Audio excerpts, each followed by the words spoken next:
నమస్తే, welcome to STV సత్యమేవ జయతే. నేను మీ నిరంజన్.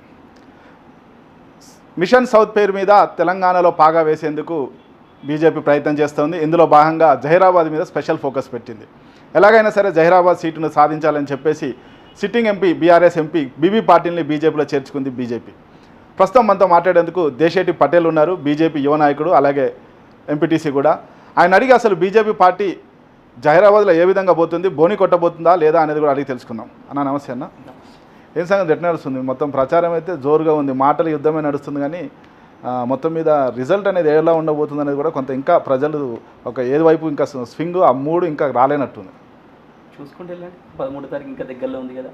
100% ఈసారి బీజేపీ అత్యధిక మెజార్టీతో గెలుస్తుంది. ఎంపీ బీబీ పాటిల్ గారు అందులో ఈసారి గతంలో గెలిచిన దానికన్నా ఇంకెక్కువ మెజార్టీతో గెలవబోతున్నారు.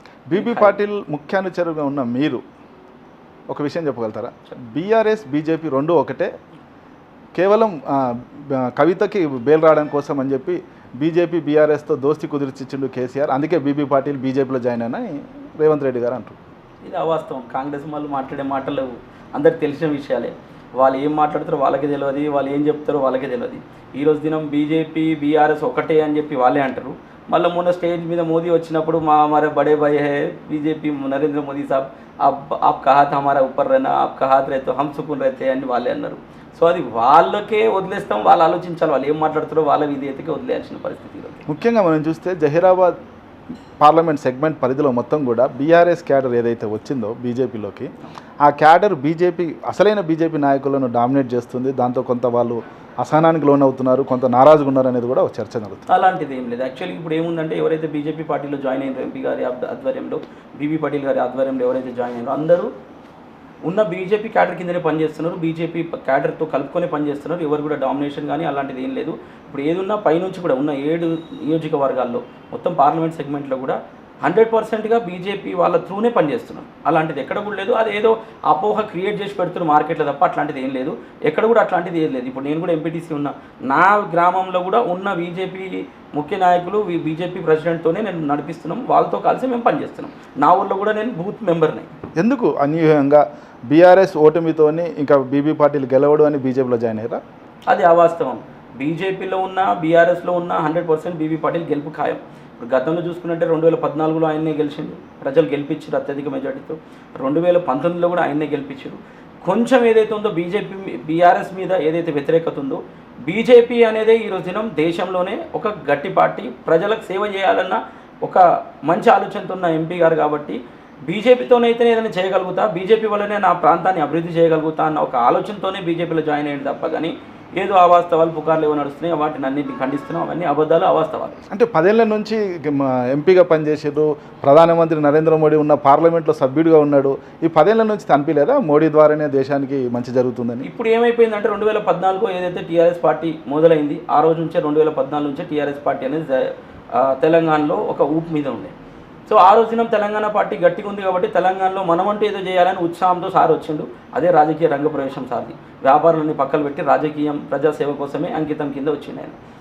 ఆ తర్వాత 2019లో ఏదైతే ఇప్పుడు ఉన్న కేసీఆర్ ఎక్స్ సీఎం గారు ఏదైతే ఉన్నారో, తాను టీఆర్ఎస్ని తీసుకుపోయి బీఆర్ఎస్ చేసిండు.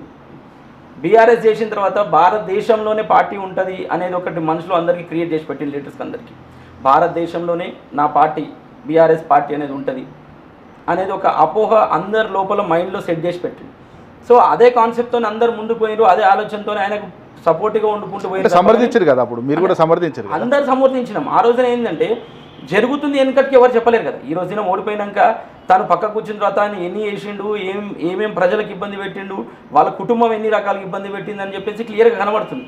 అప్పుడైనా మనం ఆలోచించాల్సిందే కదా. ఇప్పుడు ఒకసారి మోసపోయినామంటే ఒకటేసారి పోతాం, మళ్ళీ మోసపోం కదా. అంటే అప్పట్లో కాంగ్రెస్ కూడా ఆరోపించింది ఏమని అని అంటే, కేవలం బీజేపీకి లబ్ధి చేకూర్చడానికే బీఆర్ఎస్ అని నాటకం ఆడుతుండో, కవితని ఏదైతే ఉందో ఆమె అరెస్ట్ జరగకుండా బీఆర్ఎస్ అనేది ఒక బీజేపీకి బీటింగ్గా చేయడానికే భారతీయ రాష్ట్ర సమితిని ఏర్పాటు చేశారనేది కూడా కాంగ్రెస్ ఆరోపణ.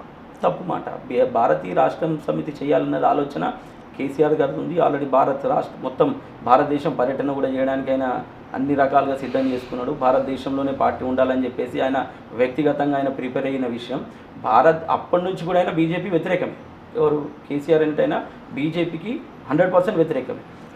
లాస్ట్ పోయిన ప్రచారంలో కూడా హిందువులు బంధువులు అని ఒక ప్రసంగంలో అయినా ఆయన ఉన్న మనసులో బాట బయట పెట్టుకున్నాడు.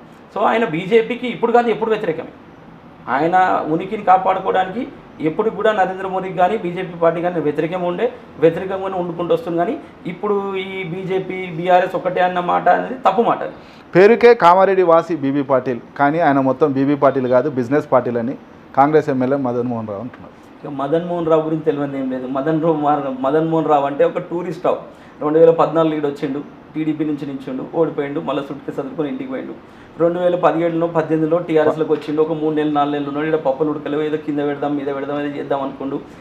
మీరు ఒకటే కమ్యూనిటీ అని చెప్పి వాళ్ళతో ఏదో దగ్గరకు అయిదామని ట్రై చేసారు. వాళ్ళు కుదరనీయలేదు. అక్కడ ఉన్న 4 నియంతలు వాళ్ళు నడుపుకుందాం వదిలేసి నేను పక్కకు పెట్టేసరికి మళ్ళీ కాంగ్రెస్లో పోయి ఆయన ఉనికి చాటుకోవడానికి ఏదో ఆయన నోటికి వచ్చినవి మాట్లాడుకోవడము, ఏదో ఒకటి చేయడం చేస్తుండు. అదే 2 సార్లు ప్రజలు తిరస్కరించి ఇంటికి పంపించిన వ్యక్తి మళ్ళీ అదే 3వసారి రానందే. మరి అంత ధైర్యం ఉండి అంత దమ్ము ఉంటే ఎంపీ బీబీ పాటిల్ గారిని విమర్శించే స్థాయి అనేది ఉంటే 3వసారి ఎంపీగా ఆయన మీద నించున్నది ఉండే. ఇప్పుడు అంటే ఫస్ట్ ఏదైతే మీరు అంటారో 2014లో 1,40,000 పైచీలకు ఓట్లతో గెలిచిన బీబీ పాటిల్ ఇదే మదన్ మోహన్ రావు చేతిలో 6,000 ఓట్లతో 2019లో ఓడిపోయారు. అంటే అప్పుడు మదన్ మోహన్ గెలుపు ఓటమి అనేది ఎంత మెజార్టీ ఎంత ఇది అని కాదు, గెలిపే కదా, ఒక్కొక్కతోనైనా గెలిపే. సో 2019లో ఏదైతే జరిగిందో, ఏదో టీఆర్ఎస్ నుంచి బీఆర్ఎస్ వచ్చినందువల్ల ప్రజలు డిస్టర్బ్ అయినారు. బీఆర్ఎస్ బీజేపీ ఏదైతే ఇవి అన్ని ఈక్వేషన్స్ వల్ల ప్రజలు బాగా డిస్టర్బ్ అయ్యి ఓట్ అనేది చాలా మట్టుకు తగ్గడం జరిగింది తప్ప. కానీ గెలుపు అయితే ప్రజలు 100% ఎంపీ బీబీ పాటిల్ని స్వీకరించారు. గెలుపు బీబీ పాటిల్దే జరిగింది. అప్పుడు మీరు ఇక్కడ పొరపాటు పడుతుంది. 2019లో బీఆర్ఎస్ లేదు, అప్పుడు టీఆర్ఎస్ ఉంది. అంటే అప్పటికే ఆయన ఆల్రెడీ బీఆర్ఎస్కి సన్నాలు యుద్ధం చేస్తుండే. ఆల్రెడీ 2014 నుంచి 2019 వరకు టీఆర్ఎస్ ఉంది. టీఆర్ఎస్ నుంచే చేసిండు. అప్పటికే రంగం సిద్ధమవుతుంది బీఆర్ఎస్. అప్పటికే ప్రజల్లో స్టార్ట్ అయిపోయింది. ఇప్పుడు బీజేపీ బీఆర్ఎస్ ఒకటే అనేది ఒక అపోహ స్టార్ట్ అయింది. బీఆర్ఎస్ అనేది పెడుతుండు అప్పుడే అనేది అపోహ స్టార్ట్ అయింది. అప్పుడే ప్రజలలో ఒక భయం అనేది స్టార్ట్ అయింది. అరే ఈ పార్టీ ఏంది ఎటుపోతుంది అన్న భయం స్టార్ట్ అయింది. దానివల్ల చాలా మటుకు ఓట్లు చీల్చడం జరిగింది. దానివల్ల కొంచెం మెజార్టీ తగ్గింది తప్ప. కానీ ఎంపీ బీబీ పాటిల్కి మాత్రం వ్యతిరేకం జైరాబాద్ పార్లమెంట్ ప్రజలు లేరు, ఎప్పుడు కూడా ఉండరు. రేపు పొద్దున రాబోయే ఎలక్షన్లో కూడా 2024 మే 13 కూడా అత్యధిక మెజార్టీతో ఎంపీ బీబీ పాటిల్కి గెలిపిస్తున్నారు. స్వతహాగా పారిశ్రామికవేత్త అయిన బీబీ పాటిల్ జహీరాబాద్ని గతంలో నేను పారిశ్రామికంగా అభివృద్ధి చేస్తానని కూడా మాట ఇచ్చిన పరిస్థితి ఉంది. కానీ ఎక్కడ కూడా పారిశ్రామిక రంగంగా ఏదైతే జహీరాబాద్ ఉందో 2014 ఎట్లా ఉందో అట్లాగే ఉంది, 2019 ఎట్లా ఉందో అట్లాగే ఉంది. ఇప్పుడు కొత్తగా ఏం చెప్తారు ప్రజలకి? ఆల్రెడీ 2014 ఆయన వచ్చినప్పుడు నిమ్స్ అనేది ఏం లేకుండే. నిమ్స్ అనేది ఓన్లీ మాత్రం నిమ్స్ జహీరాబాద్కి నేషనల్ ఇండస్ట్రియల్ ఇన్వెస్ట్మెంట్ జోన్ అనేది ఒక బోర్డు మాత్రమే ఉండేది. ఆయన వచ్చిన తర్వాత ఎన్నో రకాలుగా అభివృద్ధి పనులు జరిగినాయి. ల్యాండ్ అక్విజిషన్ కానీ జరిగింది. అక్విజిషన్తో పాటు 2-3 కంపెనీస్ వచ్చి ఆల్రెడీ ఇనాగ్రేషన్ చేయడం జరిగింది. టెండర్స్లో 2-3 కంపెనీస్కి అలాట్మెంట్ చేయడం జరిగింది. చలో దాని గురించి అప్పట్లో ఉన్న పార్లమెంట్లో ఎన్నోసార్లు తన గొంతు వినిపించిండు. ఈ పార్లమెంట్ సెగ్మెంట్లో ఉన్న జహీరాబాద్ పారిశ్రామిక వాడ ఏదైతే 12,000 ఎకరాల్లో స్టార్ట్ అవుతుంది, దాన్ని కనుక మీరు కొంచెం కాన్సన్ట్రేట్ చేసి డెవలప్ చేస్తే కనుక కొన్ని లక్షల మందికి ఉపాధి కలుగుతుంది, నా పార్లమెంట్ సెగ్మెంట్లో ఎంతో మందికి ఉపాధి కలుగుతుందని ఎన్నోసార్లు తన గలం వినిపించడం జరిగింది. సో అప్పుడున్న ఈక్వేషన్ ప్రకారం ఇక్కడ రాష్ట్ర ప్రభుత్వం ఒకటి ఉండే, కేంద్ర ప్రభుత్వం ఒకటి ఉండే. చలో అంత చురుగ్గా పనిచేయకపోయినా కొద్దిగా అనుకూలంగా సార్కి అనుకూలంగా పనిచేసారు. అదే దాని దృష్టిలోనే రోడ్ ఆల్రెడీ నడుస్తుంది నిమ్స్కి, ఇక్కడ నుంచి అక్కడికి నిమ్స్లో రోడ్ ఆల్రెడీ నడుస్తుంది. అది కాకుండా ఏదో కంపెనీస్ 2-3 కంపెనీస్ ఆల్రెడీ వచ్చినాయి, ఇనాగ్రేషన్ చేసినాయి, ల్యాండ్ అక్విజిషన్ కూడా అవుతుంది వాళ్ళది. సో ఆల్రెడీ ఫార్మర్స్కి 60-70% కూడా రైతులకు డబ్బులు ఇచ్చి ల్యాండ్ అక్విజిషన్ చేయడం కూడా జరిగింది. ఇది ఎంపీ బీబీ పాటిల్కి ఘనత. దాని విషయం గురించి మాట్లాడు అంటే ఏదైనా ఇన్స్టెంట్గా 1-2 సంవత్సరాలు అయ్యే ప్రాజెక్ట్స్ కావు. ఒక నేషనల్ ప్రాజెక్ట్ అనేది ఒక 12,000 ఎకరాల్లో ఒక ల్యాండ్ అక్విజిషన్ స్కీమ్ జరగాలంటే అంత ఈజీగా కాదు, కొద్దిగా టైం పడుతుంది. చలో అప్పుడున్న రాష్ట్ర ప్రభుత్వం కేంద్ర ప్రభుత్వానికి ఈక్వేషన్స్ కరెక్ట్ లేనందువల్ల లేట్ అయింది. ఇప్పుడు రానున్న ప్రభుత్వం బీజేపీ 100%గా మోదీ గారే ఉంటారు, బీజేపీ ప్రభుత్వం ఉంటుంది. అదే ప్రభుత్వంలో బీబీ పాటిల్ గారు కూడా ఉంటారు. రానున్న 5 సంవత్సరాల జహీరాబాద్ నిమ్స్ అనేది కారిడార్గా 100%గా నిర్మిస్తారు. జరుగుతుంది వాళ్ళ హయాంలో ఇది ఖచ్చితంగా. మీరు అదే నిమ్స్ నాల్కల్ మండలంలో ఉన్న ఆ నాల్కల్ మండలం నుంచి ఒక గ్రామం నుంచి ఎంపీటీసీగా కూడా ఉన్నారు. ఎలా చూస్తారు నిమ్స్? ఎందుకంటే అక్కడ లోకల్ రైతులు ఎవరైతే ఉన్నారో నిమ్స్ని వ్యతిరేకిస్తున్నారు. ఇంతకు నిమ్స్కి మీరు అనుకూలమా వ్యతిరేకం? ఇప్పుడు ఎట్లుంటుందంటే సార్, ఇప్పుడు భూమి పోతుందంటే ఎవరికైనా బాధ ఉంటుంది బేసికలీ. కానీ డెవలప్మెంట్ అభివృద్ధి జరుగుతుందంటే ఎవరికైనా సంతోషం ఉంటుంది. ఇప్పుడు గతంలో చూసుకున్నట్టయితే మహీంద్రా ఫ్యాక్టరీ కూడా వ్యతిరేకించిన వాళ్ళు ఈ రోజున మహీంద్రా ఫ్యాక్టరీ మా జహీరాబాద్లోనే గర్వంగా చెప్పుకుంటున్నాం. ఈరోజు జహీరాబాద్ నుంచి ఒక ఎంత తక్కువ 1,000-2,000 మందికి ఉపాధి కలుగుతుంది ఇప్పుడు మహీంద్రా ఫ్యాక్టరీ. అలాంటిది ఒక 12,000 ఎకరాల్లో ఒక పారిశ్రామిక వాడ వస్తే ఇంచుమించు 1,00,000 మందికి ఉపాధి కలగకపోతుంది జహీరాబాద్ పార్లమెంట్ సెగ్మెంట్లో. గతంలో మీరు బీఆర్ఎస్లో ఉన్నారు, మీ ఎంపీ గారు బీఆర్ఎస్లో ఉన్నారు, మీ మంత్రి హరీష్ రావు గారు ఉన్నారు. ఇదే మీరు అంటారు కదా మా మహేంద్ర అని. అదే మహేంద్ర కంపెనీ నుంచి CSR ఫండ్స్ తీసుకుపోయి సిద్దిపేటలో పెడుతుంటే ఏం చేసిరు ఆ రోజు? మరి ఇప్పుడు అదే విషయం కింద కూడా చెప్పిన, అప్పుడున్న పార్టీలో వాళ్ళు నలుగురే నియంతలు, వాళ్ళు చేసిందే వేదం, వాళ్ళు చెప్పిందే జరగాలి.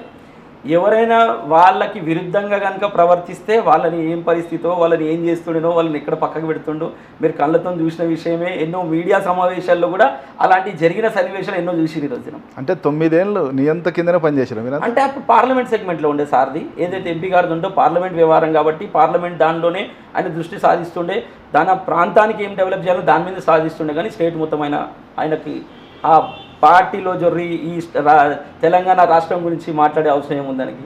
ఇప్పుడు ఏమున్నా కానీ తన బాధ్యత ఏముంది, హైదరాబాద్ ప్రజలు తను ఎన్నుకున్నారు, ఈ తెలంగాణ నుంచి ఎన్నుకున్నందుకు తన ప్రాంతానికి తను చేయాలి కాబట్టి దాని మీదే మాట్లాడుతుండే, దాని మీద తన గలం వినిపిస్తుండే. ఆ తెలంగాణ ప్రాంతంలో హైదరాబాద్ పార్లమెంట్ అనేది పెద్ద పార్లమెంట్. ఈ రోజున హైదరాబాద్ నుంచి మొదలు పెడితే మీకు నాందేడ్ బార్డర్ నుంచి ఇక్కడ కర్ణాటక, మహారాష్ట్ర, మీకు మహారాష్ట్ర అండ్ తెలంగాణ 3 బార్డర్స్కి మధ్యలో ఉన్న పెద్ద సెగ్మెంట్ ఇది.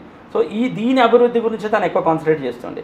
ఆ అభివృద్ధిలో కూడా చాలా మట్టుకు ఈ పార్టీలు రాష్ట్రంలో, కేంద్రంలో వేరే వేరే పార్టీలు ఉన్నందువల్ల కొంచెం లాగ్ అయింది, కొంచెం లేట్ అయింది, కొన్ని పనులు అవ్వలేకపోయినాయి, పెండింగ్లో ఉన్నాయి. రానున్న రోజులు అవి కూడా జరుగుతాయి. బీబీ పాటిల్ బంధువులు రాబందులుగా మారి మంజీరాని తవ్వేస్తూ ఉన్నారు, ఇసుక దందలు చేస్తున్నారు, దీనిపైన మీకు? బీబీ పాటిల్ అనే వ్యక్తి వైట్ పేపర్, ఇట్స్ క్లియర్, అది అందరికీ తెలుసు, అది విమర్శించే వాళ్ళకు కూడా తెలుసు. విమర్శించడానికి ఏం లేదు కాబట్టి ఏదో విమర్శిస్తారు. అంటే ఏముంటుంది సార్ అంటే గతంలో పేపర్లలో మీడియాలో కూడా వచ్చింది కదా ప్రముఖంగా. ఎవరి బంధువులు ఏం వ్యాపారం చేస్తారు, కొంతమందికి కొన్ని వ్యాపారాలు ఉంటాయి, వాళ్ళు ఎంపీ అయినాకనే వ్యాపారాలు కాదు, అంతకుముందు నుంచి వాళ్ళ వ్యాపారాలు చేస్తున్నారు. సో ఈ రోజున ఆయన మీద ఎలిగేషన్ లేదు కాబట్టి ఏదో అరే ఈయన ఎక్కడో కొనాక ఎంపీ బీబీ పాటిల్కి బంధువు అవుతాడు, ఆ బంధువు అయినందుకు ఆయన పేరు ఇంక్లూడ్ చేయాలి. సో ఆయనకి ఆ వ్యాపారంతో ఏం సంబంధం ఉంటుంది? అంటే గతంలో ఆయన దేశంలోనే ఒక వ్యాపారవేత్త, ఆయన ఆ దేశంలోనే ఒక వ్యాపారవేత్త. అందరిలాగా ఇప్పుడు మదన్ మోహన్ రావు పేరు తీసారు మీరు, మదన్ మోహన్ రావు అన్నట్టు ఆయన వ్యాపారం ఏముంది ఈరోజు దాకా ప్రజలకు చెప్పడు. నేను పెద్ద వ్యాపారవేత్తని, నాకు 20 దేశాల్లో కంపెనీలు ఉంటాయి, ఏం కంపెనీలనే ఈరోజు దాకా చెప్పాడు. కానీ అదే ఎంపీ బీబీ పాటిల్ అట్లా కాదు, ఆయన రోడ్ కాంట్రాక్టర్, ఆయనకు సంబంధించిన రోడ్ కాంట్రాక్ట్లని ఎక్కడెక్కడ చేసిన అని డాటా ఉంది. ఆయన already Patil group of construction ఆయన కంపెనీ ఉంది, ఆల్రెడీ కర్ణాటక, మహారాష్ట్ర, తెలంగాణలో ఎన్నో రోడ్స్ వేయడం జరిగింది. చలో ఆయనకు ఒక బ్రాండ్ ఉంది, పాటిల్ గ్రూప్ ఆఫ్ కంపెనీస్ అంటే ఒక బ్రాండ్ ఉండే. సో ఆ కంపెనీ బాధ్యతలన్నీ తన సంబంధించిన మనుషులకు అప్పచెప్పి ఈరోజు దినం రాజకీయంగా సేవ చేయడానికి మాత్రమే ఇక్కడికి వచ్చిండు. ఈరోజు దినం ఇట్లాంటి మనిషి మీద వాళ్ళు ఎలాంటి తప్పులు దొరుకుతలేవు, ఇలాంటి ఏమంటారు ఈ రకమైన ఇల్లీగల్ యాక్టివిటీస్లో తన పేరు లేదు. సో ఏం చేయాలి, ఎక్కడనో ఒక మనిషి ఈయన చుట్టం అవుతాడు, ఈయనకు లింక్ పెట్టాలి, చుట్టం అవుతాడు కాబట్టి ఎంపీ బీబీ పాటిల్ చొరవతో చేస్తారు. స్వతహాగా మీ ఎంపీ బీబీ పాటిల్ 2014 గెలిచిన తర్వాత నారాయణఖేడ్లో 500 ఎకరాలకు సంబంధించి రైతుల దగ్గర దౌర్జన్యం చేసి లాక్కున్నాడు, తక్కువ ధరకే భూమిని కాజేశాడు అనేది కూడా ఆరోపణలు వచ్చాయి. మీడియాలో ప్రముఖంగా వచ్చింది, ప్రముఖ టీవీ ఛానల్లో వచ్చింది, ప్రముఖ పేపర్లలో కూడా వచ్చింది. అది అప్పటి వరకు విన్నారు, ఆ తర్వాత ఏమొచ్చిందో అది మీరు చూడలేకుంటారు, మీకు ఐడియా లేదు. సో బీబీ పాటిల్ 2014 రాజకీయంలోకి వచ్చిన తర్వాత భూమి కొనలేదు. ఆయన ఎప్పుడు 2006లో, 2003లో, 2002లో కొన్నాడు. ఆ రోజున్న ధర పెట్టి ఆయన కొన్నాడు, ఆ రోజున్న మార్కెట్లో ధర ఏముందో ఆ ధర పెట్టి ఆ భూములన్నీ కొన్నాడు. దానికి సంబంధించిన డాక్యుమెంట్, దానికి సంబంధించిన పత్రాలు ఉన్నాయి. మీన్ వేలుగా ఏమైపోయిందంటే ఆయన ధరలు పెరిగినా కొద్దీ, మార్కెట్ పెరిగినా కొద్దీ ధరలు పెరుగుతూ వస్తున్నాయి. ఆయన కొన్నాడు కానీ ఆ కొన్న భూమి మీద ఆయన యాక్టివిటీస్ ఏం చేయలేడు. సో 2014 తర్వాత రాజకీయ రంగ ప్రవేశం చేసిన తర్వాత కొన్ని శక్తులు ఉంటాయి రాజకీయంగా కూడా, అరే ఈయన ఎదుగుదలని, ఈయన గెలుపుని తట్టుకోలేక, ఓర్వలేక కొంతమంది శక్తులు ఏం చేశారంటే ఈ ల్యాండ్ అనేది ప్రజల నుంచి లాక్కుంటుండు, ప్రజల నుంచి గుంజుకున్నాడు అని చెప్పి ఒక అపోహ క్రియేట్ చేసి పెట్టింది. కానీ అట్లాంటిది ఏం లేదు, అది అవాస్తవం. దానికి సంబంధించిన డాక్యుమెంట్స్ అన్ని క్లియర్గా ఉన్నాయి. సార్ ఆల్రెడీ ఆ భూమి అనేది 2010కి 2008కి ముందే కొన్నాడు, రాజకీయంలోకి వచ్చిన తర్వాత కొనలేడు. ఆయన ఎంపీ అయిన తర్వాత భూమి కొనలేదు, ఎక్కడ కూడా ఆయన రియల్ ఎస్టేట్ వ్యాపారం చేయలేదు. ఆయన కొన్న భూమి అంతా అంతకు ముందే కొన్నాడు, అది కంపెనీస్ పేరు మీద కొన్నాడు, ఆయన పర్సనల్ పేరు మీద కొన్నాడు, ఆయన సంబంధించిన మనుషుల పేరు మీద కొన్నాడు, దానికి సంబంధించిన డాటా ఉంది. అయితే 2014 తర్వాత అక్కడ ఏదో ఒక కారిడార్, ఏదో ఇండస్ట్రియల్ కారిడారో ఏదో ఆయన ప్లాన్ చేద్దామన్న ఒక ఆలోచనతో సర్వే చేయడంతో ఇవన్నీ అపోహ బయటకు వచ్చి అక్కడ ఉన్న అపోజిషన్ లీడర్స్, అక్కడ ఉన్న ఈయనని విమర్శించాలన్న ఒక దుర్బుద్ధితో, దురాశతో, ఏదో ఈయన దగ్గర నుంచి ఏమో లాక్కోవాలి, ఏదో ఇంత కమిషన్లు తీసుకోవాలన్న ఒక ఆలోచనతోనే అలాంటి అపోహ ఆయన మీద పెట్టారు తప్ప కానీ ఎలాంటిది ఆయన రియల్ ఎస్టేట్కి కానీ ఎలాంటి భూ కబ్జాలకు కానీ ఆయన ఇన్వాల్వ్మెంట్ 1% కూడా లేదు. ఉంటే ఇన్ని రోజులు ఎందుకు దాక్కుంటుంది? 2015-16 వచ్చింది, మరి ఇప్పటిదాకా ఎవరు ప్రూవ్ చేయలేరు దానికి. అపోహ కింద వదిలేసి పెట్టారు దాన్ని. జహీరాబాద్ పార్లమెంట్ సెగ్మెంట్లో చెప్పుకోదగ్గగా మైనార్టీ ఓట్స్ ఉన్నాయి, అది క్రిస్టియానిటీ కావచ్చు, మైనార్టీ కావచ్చు. ఈ విధంగా మనం ఈ మధ్య చూస్తూ ఉన్నాం. ఒక సెక్షన్ ఆఫ్ పీపుల్ని డైరెక్ట్గా టార్గెట్ చేస్తూ బీజేపీ ప్రసంగాలు చేస్తుంది. అందులో నరేంద్ర మోడీ గారు కూడా ఉన్నారు. ఇలాంటిది మరి మీ నియోజకవర్గంలో ఏ విధంగా ప్రభావం చూపించవచ్చు, వాళ్ళకి ఎలాంటి భరోసా ఇస్తుంది? మీరు సెక్షన్ ఆఫ్ పీపుల్ అనే మాట మాట్లాడుతున్నారు, కానీ ఆయన ఇంకో మాట కూడా అన్నారు, సబ్కే సాత్ సబ్కే వికాస్ అని ఒక మాట అంటున్నారు. ఆ మాట మర్చిపోతున్నారు. దేశంలో నరేంద్ర మోదీ గారు మాట్లాడిన మాట ఏంటంటే సబ్కే సాత్ సబ్కే వికాస్. అందులో హిందువులు ఉన్నారు, క్రైస్తవులు ఉన్నారు, ఇసాయిలు ఉన్నారు, అన్ని వర్గాల వాళ్ళు ఆయన పెట్టిన ప్రతి ఒక్క స్కీమ్లో ఆయన పెట్టిన ప్రతి ఒక్క ఈ రోజు దినం రేపు పొద్దున ప్రతి ఒక్క ఇచ్చే హామీలో కూడా అన్ని కులాల వారిగా అది వర్తిస్తుంది. సో కొన్ని విషయాలలో ఏముంటుందంటే ఆయన దేశం గురించి, దేశ భద్రత గురించి మాత్రమే కొన్ని విషయాలు విమర్శించడం జరుగుతుంది. ఇతర దేశాల నుంచి వచ్చిన వాళ్ళు, ఇతర దేశాల నుంచి ఇక్కడ వచ్చి ఏదైతే ఇల్లీగల్ యాక్టివిటీస్ చేస్తున్నారో వాళ్ళ గురించి మాట్లాడిన తప్ప కానీ దేశ పౌరుల గురించి, దేశంలో ఉండేటోళ్ళ గురించి ఎప్పుడు కూడా విమర్శించలేదు. దేశ నాగరికుల గురించి ఎప్పుడు నరేంద్ర మోదీ గారు కూడా మాట్లాడలేదు. అదే జైరాబాద్ పార్లమెంట్ విషయానికి వస్తే ఎంపీ బీబీ పాటిల్ గారి మీద అందరికీ సానుభూతి ఉంది. ఎంపీ బీబీ పాటిల్ గారు అందరికీ అనుకూలమైన మనిషి, అందరికీ దగ్గర మనిషి, ఇంటి మనిషి లాగా. అది మైనార్టీలో కానీ, ఎస్సీలో కానీ, హిందువులో కానీ, ఏ వర్గంలో అయినా సరే 100%గా అందరూ కూడా ఆయనను స్వీకరిస్తున్నారు. ఈరోజు దినం మీరే చూసుకుంటామండి, 2024 మే 13న 100%గా హిందువులు, ముస్లింలు, క్రైస్తవులు అందరూ కలిసి ఓట్లేసి అత్యధిక మెజార్టీతో గెలిపియబోతున్నారు. జహీరాబాద్లో మోడీ మాన్యాన్ని నమ్ముకున్నారా, లేదంటే బీబీ పార్టీ గతంలో చేసిన పనులు నమ్ముకున్నారా? రెండు విధాలుగా ఉంటుందండి. ఒకటి, దేశం కోసం మోదీ గారు చేస్తున్న కృషి 100% ప్రజలందరూ గుర్తిస్తున్నారు. అదే కాకుండా ఎంపీ బీబీ పాటిల్ గారు వచ్చిన తర్వాత 10 సంవత్సరాలు ఆయన చేసిన సేవ, ప్రజల్లో అందుబాటు ఉండే విధానం, ఆయన ప్రజలతో ఉండే మమేకమయ్యే విధానం, ఆయన ప్రజల్ని స్వీకరించే విధానం, ఏ రాత్రి అయినా సరే ఏ కార్యకర్త అయినా ఏ ఓటర్ అయినా ఫోన్ చేస్తే వాళ్ళకి ఇచ్చే రెస్పాన్స్ బట్టి ప్రజలందరూ స్వీకరిస్తారు ఎంపీ బీబీ పాటిల్ని. ఇండైరెక్ట్ ఆర్ డైరెక్ట్ 100%గా ప్రజలందరూ స్వీకరిస్తున్నారు. 100% ఈ రోజు దినం ఎంపీ బీబీ పాటిల్ని గెలిపించడానికి అందరూ రెడీగా ఉన్నారు. మొత్తం మీద మనం చూస్తే మీరు అంటున్నారు బీబీ పాటిల్ కేవలం మోడీ మాన్యా కాదు, ఆయన చేసిన పనుల మీద గెలుస్తా ఉన్నారు. అయితే ఇక్కడ ఒక చిన్న విషయం ఏంటంటే గతంలో ఈ ప్రదేశంలో ఉన్న వనరులను అది సిఎస్ఆర్ ఫండ్స్ కింద తీసుకెళ్లి సిద్దిపేటకు పోతుంటే ఎందుకు ఒక్క మాట కూడా మాట్లాడకపోయారు బీబీ పాటిల్? అంటే ఏమైపోయిందంటే బీబీ పాటిల్ అన్నట్టయినా ఒక్కైనా ఎంపీ కాదు. ఈ రోజున ఈ ఏరియాకి సంబంధించిన ఎమ్మెల్యే ఉండే, ఈ ఏరియాకి సంబంధించిన ముఖ్య నాయకులు ఉండే. ఎంపీ బీబీ పాటిల్ ఒకరే ఉండేనా క్వశ్చన్ చేయడానికి? ఎవరు లేకుండేనా? ఇప్పుడు 10 మంది కలిస్తేనే ఏదైనా పని ఆగుతుంది, 10 మంది కలిస్తేనే ఏదైనా పని చేయగలుగుతాం. రిక్వెస్ట్ కూడా చేయలేకపోయారా? ప్రశ్నించకపోయినా ఆ రోజు ఎన్నో రకాలుగా చేయబట్టే కదా ఈ కనీసం ఈ డివైడర్ అన్న పని అయింది. ఇది సిఎస్ఆర్ ఫండ్ కింద డివైడర్ చేసింది కదా, ఈ డివైడర్ అనేది సిఎస్ఆర్ ఫండ్ కింద అయింది కదా. ఇప్పుడు మీరున్న మున్సిపాలిటీ సిఎస్ఆర్ డివైడర్ అది సిఎస్ఆర్ ఫండ్స్ కింద చేశారు కదా. అది సార్ మల్టిపుల్ టైం రిక్వెస్ట్ చేయడం వల్లనే డివైడర్ అయింది. ప్లస్ అంబులెన్సెస్ ఇచ్చిండు సిఎస్ఆర్ ఫండ్ కింద, ఎన్నో అంబులెన్స్ ఇప్పించింది సార్ కూడా. సిఎస్ఆర్ ఫండ్స్ కిందనే హాస్పిటల్స్లో ఆక్సిజన్ సిలిండర్స్ కూడా పెట్టడం జరిగింది, ఆక్సిజన్ ప్లాంట్స్ పెట్టడం జరిగింది. ఎంతోమంది చెరుకు రైతులు మీ మీద నమ్మకంతో మీకు ఓట్లేసి గెలిపించారు. కానీ ఇప్పుడు ప్రస్తుతం ఆ చెరుకు రైతుల బాధలు చూస్తామంటే మీ దగ్గర ట్రైడెంట్ షుగర్ ఫ్యాక్టరీ మూతపడింది. ఈ చెరుకుని దాదాపు కర్ణాటకకి, మహారాష్ట్రకి తరలిస్తున్న పరిస్థితి ఉంది. ఎందుకు దీనిపైన ఒక్కరోజు కూడా బీబీ పాటిల్ మాట్లాడలేదు? చెరుకు రైతుల గురించి, చెరుకు ఫ్యాక్టరీ గురించి మాట్లాడితే దాన్ని కంప్లీట్గా రాజకీయం చేసి పెడుతున్నారు. అటు కాంగ్రెస్ వాళ్ళు కూడా రాజకీయంగా వాడుకుంటున్నారు, బీఆర్ఎస్ వాళ్ళు కూడా రాజకీయంగా వాడుకుంటున్నారు. అంతేగాని చెరుకు రైతులకు మేలు చేయాలని ఆలోచన వాళ్ళలేదు. ఇప్పుడు చెరుకు రైతులకు మేలు చేయాలనుకుంటే ఆ రోజు దినం కాంగ్రెస్ పార్టీ మేము వస్తుంది చేస్తాం, ఇది చేస్తామని మాట్లాడింది. 150 రోజులు అయింది, సుమారు 180 రోజుల దగ్గరికి వస్తుంది. ఈ రోజు వరకు చెరుకు రైతుల గురించి కానీ, పారిశ్రామిక దాని గురించి కానీ ఈ రోజు దాకా మాట్లాడిన దాఖలు లేవాలి. అంటే రాజకీయంగా దాన్ని వాడుకోవడం తప్ప కానీ దానికి అభివృద్ధి చేయాలి, ఇక్కడ ఉన్న ప్రజలకు, ఇక్కడ రైతులకు మేలు చేయాలనే ఆలోచన ఎవరికి లేదు, చిత్తశుద్ధి లేదు. అదే బీఆర్ఎస్ పార్టీ కనుక ఇంతకుముందు చూసినట్టయితే ఏదైతే చెరుకు ఫ్యాక్టరీ ఉందో అది ప్రైవేటీకరణ చేసింది ఉంది కాబట్టి ప్రైవేట్ రంగంలో నడిపిస్తాం, మేము హామీ ఇస్తున్నాం, నడిపిస్తామన్న హామీ ఇచ్చి నామమాత్రానికి 1-2 సంవత్సరాలు నడిపించారు. గత సంవత్సరంలో అయితే అందరికి తెలిసిన విషయమే, బంద్ ఉండే. చలో అప్పుడున్న ప్రభుత్వం ఎంపీ గారి చొరవతో అక్కడ ఉన్న రైతులు కానీ, ఇక్కడ ఉన్న మ్యాక్సిమం చెరుకు రైతులు పేమెంట్స్ ఏవైతే బ్యాలెన్స్ ఉన్నో మల్టిపుల్ టైమ్స్ ఎంపీ గారి దగ్గర రావడం జరుగుతాయి. ఎంపీ గారు ఆల్రెడీ సంబంధించిన ఆ పారిశ్రామిక ఓనర్ని పిలిపించి వాళ్ళకి రావాల్సిన నిధులు ఇప్పించడం జరిగింది. 100% ఎంపీ గారు అక్కడ ఉన్న చెరుకు రైతులకు 100% సాయం చేశారు. షుగర్ ఫ్యాక్టరీ విషయంలో బీబీ పాటిల్ ఎలాంటి స్టాండ్ తీసుకుంటారు? షుగర్ ఫ్యాక్టరీ మళ్ళీ తెరుచుకోబోతుందా? 100%గా షుగర్ ఫ్యాక్టరీ తెరపించడానికి తన కృషి చేస్తాడు. ఇక్కడ ఉన్న రైతులకు 100% సపోర్టివ్గా ఉంటాడు. షుగర్ ఫ్యాక్టరీ అనేది ఒక ప్రైవేట్ సంస్థ, దానికి సంబంధించిన విషయం ఏదైతే ఉందో, ఏదైతే ఇక్కడ ఉన్న రూలింగ్ గవర్నమెంట్ ఉందో వాళ్ళు దాని చేతిలో తీసుకొని ఆట ఆడుతున్నారు. సో ఎంపీ గారి వల్ల ఏ సహాయం ఉంటుందో 100% సహాయం చేస్తాడు.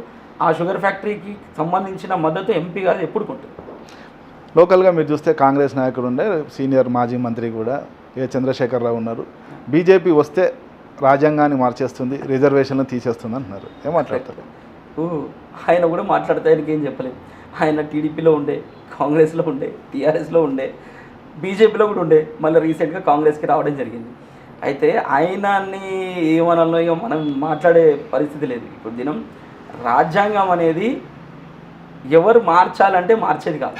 చలో రాజ్యాంగం అనేది ఒక కాంగ్రెస్ పార్టీ ఇప్పటిదాకా 28 సార్లు సవరీకరణ చేసి, అంటే దానిలో సంబంధించిన యాక్ట్స్ కొన్ని యాడ్ ఆన్స్ చేయడం జరిగింది రాజ్యాంగం.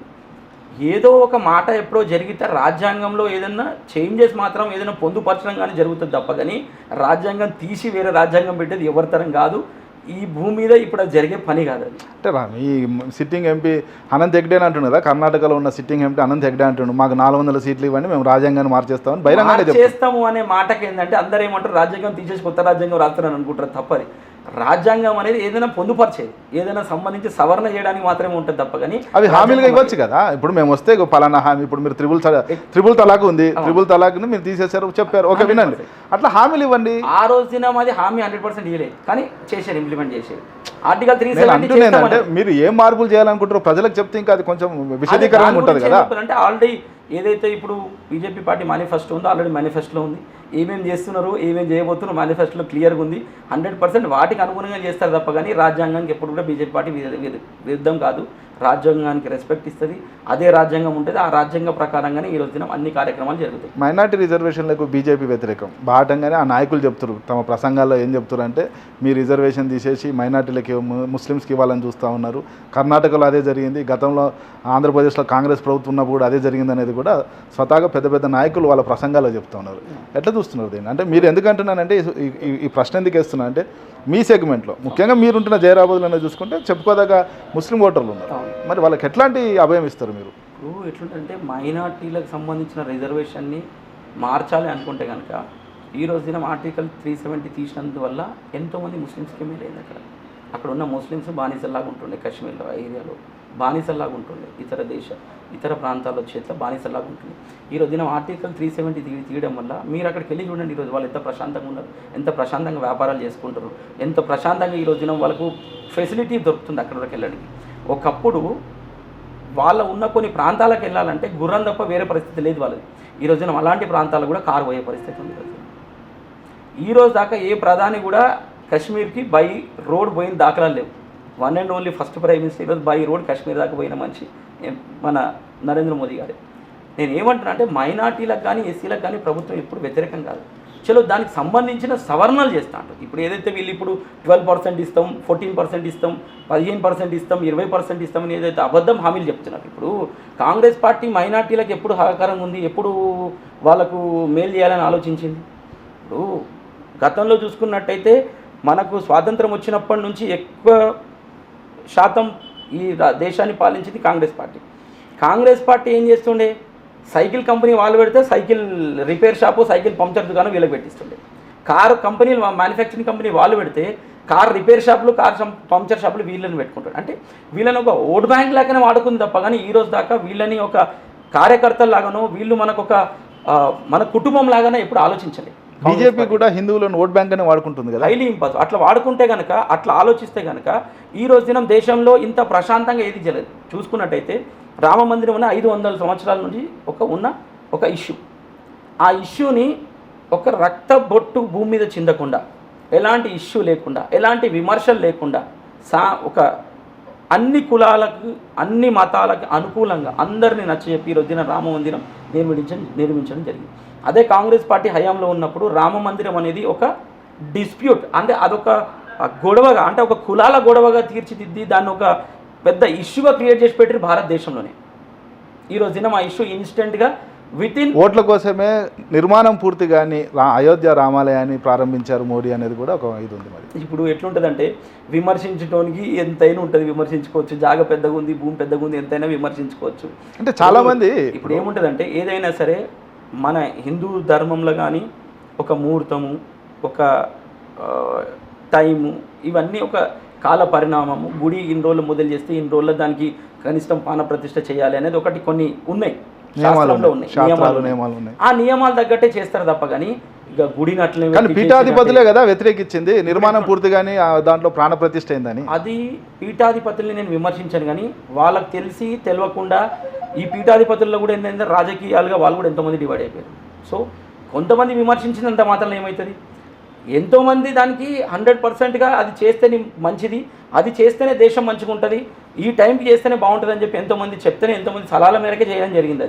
అది ఒక్కరి డిసిషన్ కాదు, ఒక్కరి నిర్ణయం తీసుకుంది కాదు. అది అంటే ఇప్పుడు అయోధ్య మీద మీరు ఓట్లు అడగట్లేదు అంటారా? 100% చేసిన ఘనత చెప్పుకోవడానికి ఏం తప్పు ఉంది? ఇప్పుడు బాబ్రీ మస్జిద్ రామ మందిరం అని చెప్పేసి గొడవ, మరి అదే కాంగ్రెస్ మిగతా పక్షాలను మీరు ఇవన్నీ ఓట్ల రాజకీయం చేస్తుంటారు, మరి ఇది ఓట్ల రాజకీయం కదా? అంటే నేనేమంటా, చేసిన పని చెప్పుకోవడానికి తప్పేముంది? ఇప్పుడు చేసిందే చెప్తున్నాం, అంతేగాని మేము ఇది చేసినాం, ఇది ఓట్లు దీనివల్లనే ఓట్లేనని అనట్లేదు. ఇది చేసినాం, మా అభివృద్ధి ఏంటంటే ఇది చేసినాం కాబట్టి మీరు మమ్మల్ని నమ్మండి, రేపు ఇంకా చేస్తాం, సామరస్యంగా చేస్తాం, కుల మతాల కొట్లాటలు లేకుండా చేస్తాం. అంటే మెజార్టీ పీపుల్కి నమ్మకం ఇస్తున్నారు కానీ మైనార్టీలకు మాత్రం ఆ నమ్మకం ఇస్తున్నారు. ఎందుకంటే మెజార్టీల ఆస్తులు దోచుకొని, అంటే ఎక్కడి వరకు అని అంటే ఒక దేశ ప్రధాని మంగళసూత్రాలు కూడా దోచుకుంటారు, జాగ్రత్త అని వార్నింగ్ ఇచ్చే స్థాయికి ఎందుకు వెళ్ళింది? ఈ రోజు దినం ప్రపంచమే నరేంద్ర మోదీ గారి వైపు చూస్తుంది, బీజేపీ పార్టీ వైపు చూస్తుంది, ప్రపంచమే, యావత్ ప్రపంచం. మీ రాజకీయ ప్రస్థానం ఎప్పుడు ప్రారంభమైంది? 2019 ఎలక్షన్ నుంచి స్టార్ట్ అయింది. అంతకుముందు మా నాన్నలు ఆల్రెడీ పార్టీలో ఉంటుండే, ఊరిలో విలేజ్ రాజకీయంలో ఉంటుండే. ఇక మనం వ్యాపారం చేస్తూ ఏదో సేవా రూపంలో మన ఆల్రెడీ చారిటబుల్ ట్రస్ట్ నడుస్తుంది, ఆ ట్రస్ట్ ద్వారా సేవ చేసుకుంటూ నడుపుతుండే. పిల్లలకి బుక్స్ పంచడం కానీ చిన్న నాకు వచ్చిన విధంగా నడుపుతున్న ట్రస్ట్. అదే కాకుండా మనం కూడా విలేజ్లో రాజకీయంగా ముందుకు పోతే బాగుంటుందన్న ఒక ఆలోచనతో 2019లో మా విలేజ్ నుంచి ఎంపీటీసీగా నించొని గెలవడం జరిగింది. మీ నాన్నగారు ఏ పార్టీలో ఉంది? కాంగ్రెస్ పార్టీలో ఉంది. అయితే మీరు బీఆర్ఎస్ నుంచి రాజకీయ ప్రస్థానం స్టార్ట్ చేశారు. మొదలు దేశెట్టి పటేల్ బీబీ పాటిల్ కోసం బీజేపీలో జాయిన్ అయ్యిందా, లేదంటే నరేంద్ర మోడీ కోసం జాయిన్ అయ్యిందా? నరేంద్ర మోదీ గారు చేసే ఏదైతే ఈ రోజు దినం అభివృద్ధి కోసం దేశమే ఈ రోజు దినం నరేంద్ర మోదీ గారి మెచ్చుకునే విధానం చూసి బీబీ పాటిల్ గారు తన సాధ్యంలో పనిచేయడం ఆలోచించింది. మేము కూడా తనతో పాటే బీజేపీలో పనిచేయాలని ఆలోచించే బీజేపీలోకి రావడం జరిగింది. ఏమొస్తుంది అంటే మోడీని చూసినప్పుడుగా ఒక రాజకీయవేత్తగా మీకు ఏ విధంగా, అంటే ఏ స్థాయికి ఎదగాలనే ఆలోచన వస్తుంది? ఇప్పుడు 100% ఆయన చూస్తే కనుక రాజకీయ నాయకుడు అంటే ఇట్లా ఉండాలి, అంటే స్వార్థం లేకుండా. ఇప్పుడున్న చూసుకున్నట్టయితే వారసత్వ రాజకీయాలు, కాంగ్రెస్లో చూసుకుంటే అంత వారసత్వ రాజకీయాలు, వేరే పార్టీలో చూసుకుంటే అంత వారసత్వ రాజకీయాలు లేకుండా ఈరోజు దినం ప్రజల సేవ కోసమే, ప్రజల గురించి ఆలోచించే నాయకుడు నరేంద్ర మోదీ గారు. అలాంటి వారి పార్టీలో పనిచేస్తున్నామంటే అదృష్టంగా భావిస్తున్నాం, చాలా సంతోషంగా ఉంది. రేపు రానున్న రోజుల్లో మనం కూడా ఆయన అంతా కాకపోయినా కానీ మా గ్రామ స్థాయిలో, మా మండల స్థాయిలో ఆయనలాగా 100%గా పనిచేయాలనే ఒక మంచి సంకల్పంతో ఈరోజు బీజేపీ పార్టీలో జాయిన్ కావడం జరిగింది. ఇప్పుడు ఇదే మీరు అంటున్న ఎన్డీఏ అలయన్స్ ఉంది, బీజేపీ దానికి నేతృత్వం వహిస్తుంది. ఎన్డీఏ అలయన్స్లో కూడా మీరు నిన్నగాక మొన్న వచ్చిన హెచ్డి కుమారస్వామి దేవగౌడ వారసత్వమే, వాళ్ళ మనవరాలు కూడా వచ్చిన పరిస్థితి. అట్లాగే అజిత్ పవార్ కూడా శరద్ పవార్ అన్న కొడుకే. అది మనం అట్లా చూస్తే లోక్ జనశ పార్టీ నాయకుడు రామ్విలాస్ పాస్వాన్ కొడుకు కూడా మీతోనే ఉన్నాడు. అంటే మీరు అక్కడ వారసత్వాన్ని ప్రోత్సహించవచ్చు, కానీ ఇక్కడ కాంగ్రెస్ వారసత్వాన్ని ఎట్లా విమర్శిస్తారు? ఏదైనా సరే ఒకటి ఆగాలంటే 100%గా దాన్ని వాళ్ళని దగ్గర తీసుకొని ఆపాల్సి వస్తుంది. దూరం ఉండి ఎన్నిసార్లు విమర్శించినా చేయలేదు. మీకు మాట చెప్పాలన్నా, మీకు కన్నడ వస్తుంది, కర్ణాటక లాంగ్, ఇందాక మీరు కన్నడ మాట్లాడడం కూడా విన్నా. మీకు పక్క రాష్ట్రం కూడా, మీరు జైరాబాద్ కర్ణాటక, పక్క రాష్ట్రంలో హెచ్డి కుమారస్వామికి ఒక సీటు, రేవన్న అని హెచ్డి కుమారస్వామి తమ్ముడు ఉన్నాడు, ఆయన ఇద్దరు పిల్లలకు మొత్తం 3 ఎంపీ సీట్లు ఇచ్చారు. మీ బీజేపీ ఇచ్చింది. అంటే మీరు వాళ్ళతో జేడీఎస్తో పొత్తుంది. అంటే నేను ఏమంటాను అంటే వారసత్వం అంటే 3 సీట్లు ఇవ్వడంతో అవుతుందా? నేను ఏమంటాను అంటే 3 సీట్లు ఇవ్వడంతో ముగ్గురికి ఆ రాష్ట్రంలో ఇచ్చినంత మాత్రాన వారసత్వంగా మీరు చూస్తారు. ఇప్పుడు ఏమైపోయిందంటే ఒక్కొక్కరు ఒక్కొక్క ప్రాంతానికి ప్రాతినిధ్యం వహిస్తారు, అంతేగాని ఒక పార్టీని రూల్ చేస్తలేదు. ఎందుకంటే సార్ మీరు ఇవన్నీ చెప్పిన వారసత్వం లేకుండా రాజకీయం ఆడడం అంటే నేను ఏమంటాను సార్, సినిమా ఇండస్ట్రీలో ఒకటి దేవన్న అన్న నేను ఒక మాట మీకు ఒకటి కన్క్లూడ్ చేద్దాం. నేను చేస్తాను ఇది మీరు ఒక జర్నలిస్ట్ మీరు చెప్పిన దానికి. ఇప్పుడు నరేంద్ర మోదీ గారికి అనేది వారసత్వం లేదు, అది మిగతా అయితే ప్రోత్సహిస్తున్నావు కదా, అది ఇన్స్పైర్ అవుతున్నాం. రేపు పొద్దున అది ఉండొద్దని ఆలోచన చేస్తాం. ఇప్పటిదాకా ఉన్నది, ఇప్పుడు కూడా ఇంకున్నది. రేపు పొద్దున అది ఉండొద్దని ఆలోచన అందరికీ. రేపు పొద్దున అది ఉండొద్దు. వారసత్వానికి ఎవరు ఎంకరేజ్ చేయొద్దు. ఎవరైతే ప్రజలకు సేవ చేయాలని ఆలోచనతో ఉంటారో, అది కార్యకర్త అయినా, అది అభిమానైనా, ఈరోజు దినం ఆ ప్రజల నుంచి పుట్టిన రాజకీయ నాయకునికి అవకాశం ఇవ్వాలన్నది నా యొక్క ఆలోచన. ఈ ప్రజలలో కూడా అదే విధంగా ఉంటే కనుక రేపు పొద్దున వారసత్వ రాజకీయం అనేది ఉండదు. చూసుకున్నట్టయితే కంటిన్యూస్గా తండ్రి తర్వాత కొడుకు తర్వాత ఇంకో మనవడు ఇట్లా రూల్ చేయడం జరుగుతుంది. అదే తండ్రి తర్వాత బాధ్యతలు వేరే వాళ్ళకి ఇచ్చి పార్టీలో నిలబడడం తప్పేం లేదు.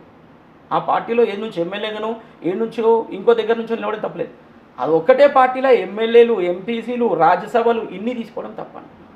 ఇప్పుడు అదే జరుగుతుంది కదా. మీరు అంటున్నా ఇప్పుడు అజిత్ పవార్ ఉన్నాడు, ఆయన వారసత్వ రాజకీయం నుంచి వచ్చినాడే, ఆయన భార్య ఎంపీగా నించుంటుంది. ఇప్పుడు ఏంటంటే ఎలక్టెడ్ పోస్ట్లో నించుంటున్నాను 100% నించుంది.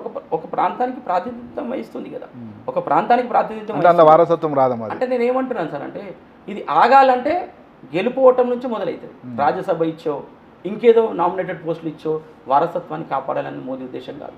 ఎలక్ట్ అయినప్పుడు చూద్దాం. ఈ ఎలక్షన్ బాడీలు ఎప్పుడైతే వస్తారో అప్పుడు ఈ వారసత్వం అనేది ఆగిపోతుంది. ఎప్పుడైతే నామినేటెడ్ సెలక్షన్ బాడీకి వస్తారో ఈ వారసత్వం అనేది ఉంటూనే ఉంటుంది. ఈ వారసత్వం అంతమే ఎలక్షన్ బాడీ. ఎలక్షన్ బాడీలు ఎప్పుడైతే ఎలక్ట్ అవుతారో ఈ వారసత్వం ఉండదు. ప్రజలు ఎవరిని ఎన్నుకుంటారు? రాజకీయ నాయకుని సేవ చేస్తాడు ఎవరు, మా ప్రాంతానికి ఎవడు అభివృద్ధి చేయాలనుకుంటాడు వాడిని ఎన్నుకుంటారు. అది నేనైనా ఇంకోరైనా. ఇప్పుడు మీరు అంటున్నట్టే మీరు అక్కడ చిన్న లాజిక్ మాట్లాడుతున్నారు కానీ ఒక చిన్న లాజిక్ మిస్ అవుతుంది మీరు. నేనేమంటున్నా, వారసత్వం అనేది ఎక్కడ ఎండ్ కాదు, అది ఏ పార్టీతోనూ కూడా కాదు. మీరు మోడీ గారికి రావాలని మీరు అన్నట్టు ఆయనకు వారసత్వ రాజకీయం లేదు. కానీ మీరు ఒకటి అబ్జర్వ్ చేస్తే చాలామంది రాజకీయ నాయకులు మీ దగ్గర మినిస్టర్లుగా ఉన్న వాళ్ళ పిల్లలకు కూడా సీట్లు ఇచ్చారు సార్, ఎమ్మెల్యేలుగా. అట్లా నేను ఏమంటున్నా, ఎలక్షన్ బాడీలో ఉంటే తప్పులేదు సార్. ఎలక్షన్ బాడీ ఉండండి, ఎలక్షన్ బాడీ ఉండాలి కానీ సెలక్షన్ బాడీ ఉండొద్దు అంటున్నాను. వారసత్వం ఎప్పుడు కాపాడుకుంటున్నారు అంటే సెలక్షన్ బాడీలో కాపాడుకుంటున్నారు. నేను ఉన్నాను సార్, నేనే సర్పంచ్. ఇప్పుడు గ్రామంకి సంబంధించిన నా మనిషినో, నా తమ్ముడినో, నా అన్ననో ఇంకో నామినేటెడ్ పోర్ట్లో పెడితే అది వారసత్వం కిందనే పరిగణించబడుతుంది. ఎలక్షన్ బాడీలో ఎంతమంది పోటీ చేసి ప్రజలు స్వీకరించినప్పుడే నాయకుడు అవుతాడు, అంతేగాని సెలక్షన్ బాడీలో ఉన్నప్పుడు నాయకుడు ఎట్లా అవుతాడు సార్? ఇప్పుడు వాళ్ళు కూడా అంతే కదా. మీరు అంటారు ప్రతిపక్షాలను వారసత్వ నాయకులు, వాళ్ళు కూడా అంతే గెలిచే వస్తారు కదా. వాళ్ళు ఎక్కడ డైరెక్ట్గా ప్రైమ్ మినిస్టర్ కదా, లేకపోతే వాళ్ళని రాజ్యసభలో పెడతారు. ఎమ్మెల్సీలు వాళ్ళే, రాజ్యసభ వాళ్ళే. ఈ రోజు దినం అదే సోనియా గాంధీ ఈ రోజు దినం నిలబడేది. మరి రాజ్యసభకి ఎందుకు పోయింది? మరి అంత గట్టిగా దృఢ సంకల్పం ఉంది, ఈరోజు గెలుస్తామన్న ఒక వాళ్ళకు ఇంత నమ్మకం ఉంటే ఎంపీగా నించుందండి. మరి రాజ్యసభకి ఎందుకు పోయింది? కొడుకుని ఎందుకు నిలబెట్టింది? 20 ఏళ్ళుగా ఉండే కదా ఎంపీగా, ఎలక్షన్ బాడీలో ఉండేది. ఇప్పుడు కూడా ఉండేది సార్. భయం లేదు, మోదీ ముందు నించుకోవడానికి భయం లేదు. 100% మేము తట్టుకుంటాం, ప్రజల సేవ చేసినాం ఇన్ని రోజులు. ప్రజల మీద నమ్మకం మీకు ఉంటే, ప్రజలు మిమ్మల్ని గుర్తిస్తుంటే మీరు నిలబడుతుండే కదా. మీకు నమ్మకం లేడానికి కదా మీరు దారి మళ్ళించుకున్నారు. అంటే మా కుటుంబంలో ఈ పదవులు ఉండాలని ఆలోచనతోనే కదా, నాకు ఎమ్మెల్సీ ఉండాలి, కొడుకుకి ఎంపీ ఉండాలి, బిడ్డకి ఇంకోటి ఉండాలని ఆలోచనతోనే కదా ఇదంతా చేస్తుంది. అది కాదు, ఎలక్షన్ బాడీలో ఉండండి, పోటీ చేయండి, ప్రజలు స్వీకరిస్తే మీరు నాయకులు, లేనప్పుడు మళ్ళీ కార్యకర్త. ఏదే సార్, అన్ని పార్టీలు అట్లనే ఉంటుంది. ఒకటి బాగా గుర్తుపెట్టారు సార్, ఒకటి వినండి, వినండి సార్, ఒక డాక్టర్ కొడుకు డాక్టర్ అవ్వడంలో తప్పులేదు. ఎందుకు అని అంటే అది ప్రొఫెషన్. వినండి, ఒక లాయర్ కొడుకు లాయర్ అవ్వడం తప్పులేదు, ఒక జర్నలిస్ట్ కొడుకు ఇంకో జర్నలిస్ట్ అవ్వడం తప్పులేదు. కానీ రాజకీయాలు మొత్తం శాసిస్తుంది కూడా వారసత్వమే. అది మీరు ఒప్పుకున్నా ఒప్పుకోకపోయినా. అంతెందుకు మీరు అంటారు కదా సెలక్షన్ ఎలక్షన్ అని. నేను ఒకటి చెప్పన్నా, బీసీఐసీఐ క్రికెట్ మీద ఏం అవగాహన ఉందని అమిత్ షా కొడుకు ఇవ్వాలి బీసీసీఐలో సెక్రటరీ చెప్పండి. రాజకీయాలు అనేటివి సార్ వినండి, వారసత్వము రాజకీయం అనేది కూడా పెనువేసుకొని ఉన్నాయి సార్. ఇక అవి కావు సార్. అది మనం అంటాం చూడు, పేరిన తాడు లాంటివి. అది ఏ పార్టీ అయినా సరే. రేపు పొద్దుగాల మీరు అంటారు కదా పలానా సోనియా గాంధీ గారిని రాజ్యసభకు నామినేట్ చేసిరని. వినండి మీరు ఒక్కటి బాగా ఇది గుర్తుపెట్టుకోండి. ఇదే అమిత్ షా కూడా రాజ్యసభ నుంచి వచ్చినాడే. ఆయన హోమ్ మినిస్టర్గా గతంలో పనిచేసినప్పుడు రాజ్యసభ నుంచి వచ్చినాడు. అరే వాళ్ళ కొడుకు చెప్తున్నా కదా, కొడుకు అనేది సెలక్షన్ సార్. నేను ఏమంటున్నా, రాజకీయం అండుంది అనుకోండి ఎక్కడైనా పెట్టొచ్చు సార్. నన్ను కూడా ఇప్పుడు మా నాయన రాజకీయ నాయకుడు అయిన ఉంటే నన్ను కూడా తీసుకుపోయి ఇంకేదైనా చేయొచ్చు. ఏదైనా బ్యాంకుకి వినండి, ఏదైనా బ్యాంకుకి చైర్మన్ చేయొచ్చు, లేదంటే ఇంకేదైనా స్పోర్ట్స్ అథారిటీకి చైర్మన్ చేయొచ్చు. ఇవన్నీ కామన్ సార్. అంటే మార్పు అనేది ఆ విధంగా ఉంటేనే మారుతున్నది ఉద్దేశం. ఆ విధంగా ఉంటేనే మారుతుంది. ఎప్పుడైతే ఎలక్షన్ మూడ్లో కనుక వస్తే మారుతుంది. ఇప్పుడు నామినేటెడ్ పోస్ట్ కంపల్సరీ ఉంటాయి.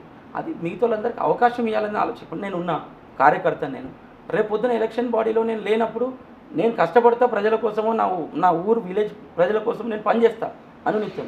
అట్లాంటప్పుడు మనలాంటి వాళ్ళకి అవకాశం ఇవ్వాలనేది ఒక ఉద్దేశం. చివరగా ముగిద్దాం. సరే, మీరు చాలా లాజిక్గా సమాధానం చెప్తారు కానీ లాజిక్స్ ప్రజలకు అర్థమవుతుంది.